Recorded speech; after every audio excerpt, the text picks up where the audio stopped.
Merci. Et pour terminer, Madame Audrey Dufeu-Schubert. Merci Madame la Présidente, merci Messieurs les professeurs. Je vais poser une question simple et pragmatique. Je vous promets, professeur Munich, je vais faire vite.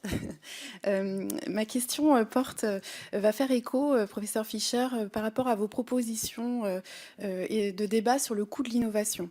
C'est un constat, c'est vrai, l'innovation est un coût et la vraie question éthique, à mon sens, est comment garantir un accès à l'innovation, mais aussi comment le rendre soutenable pour notre société et comment le rendre équitable.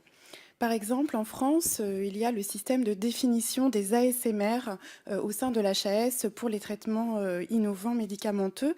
Elle génère une cotation, elle génère aussi une inéquité d'accès à ce traitement pour les patients et je pense que nous devons, nous, législateurs, nous questionner sur ce fonctionnement et aussi sur la position de la France par rapport aux pays voisins, puisque certains pays en voie de développement ont parfois accès à des traitements médicamenteux innovants que même les patients français n'ont parfois pas accès.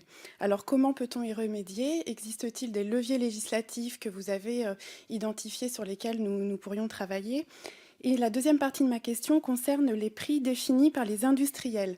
Est-ce que vous pensez qu'ils sont justifiés? Est-ce que les prix de cette innovation sont justifiés et justifiables? Ou alors est-ce que la restriction d'accès à l'innovation par un effet coût-volume, justement, bride l'évolution et la diminution du coût de l'innovation? Je vous remercie. Je termine juste sur le coût de l'innovation et des médicaments pour dire que la médecine prédictive pourrait aussi être une chance pour améliorer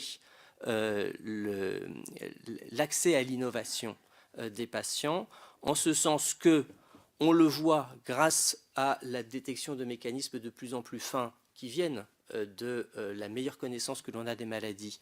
On fait des sous-groupes de maladies qui ce sont pas tous les malades atteints de la même maladie qui vont répondre à un nouveau traitement, ce sont seulement certains sous-groupes. Alain Fischer évoquait les anticorps monoclonaux et clairement c'est le cas. Au sein d'une même maladie, il y a des patients qui vont répondre favorablement à l'anticorps monoclonal, il y a des patients qui ne vont pas répondre.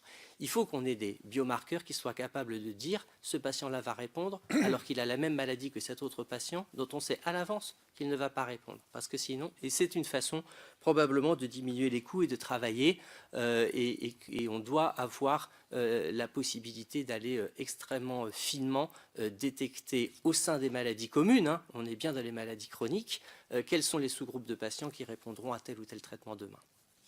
Voilà, Merci, Monsieur Munich. Vous vouliez aussi prendre la parole?